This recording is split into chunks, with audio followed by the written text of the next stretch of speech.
Yeah, another video ulit. Ayos pa. Papagupit si Gemma. Identification lang. Sa Calvo.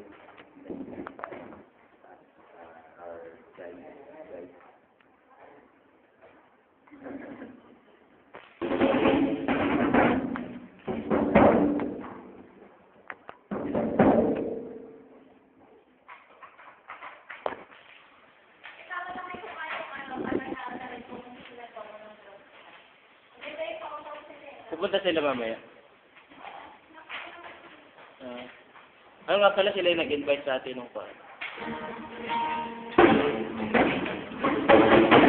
Presentation muna tayo. Basahin ko lang yung sinabi ng Panginoon sa Apostol Pablo. Okay, sabihin ko lang. Basahin ko lang. Sabi ni Apostol Pablo dito, sabi niya, sa verse 5. At verse 8. In 2 Corinthians chapter 12, verse 8. Tatlong beses kong itinalangin sa Panginoon na alisin ito, ngunit ganito ang kanyang sagot. Ang tulong ko'y sapat sa lahat ng pangangailangan mo, lalo na ang aking kapangyarihan, kung ikaw ay makina. So, si Apostol Pablo, mayroon siyang kahinaan, no? Sa buhay niya. May siyang kahinaan sa buhay ng dinadalangin niya na sabi niya, lagi kong dinadalangin ng Panginoon ang ganito dito. At ang best yung dinadalangin, huwag mo na yung rin. Makinig ka muna! Nakikinig ako, nire-record ko nga eh. So, makikinig mo siya. So, tatlong best yung dinadalangin. Pero anong sabi ng Diyos? Ito yung sabi ng Diyos sa atin, no? Sabi ng Panginoon sa kanya na ang tulong ko sapat sa lahat ng pangailangan mo, lalo na kay ang aming kapangyarihan kung ikaw ay makina.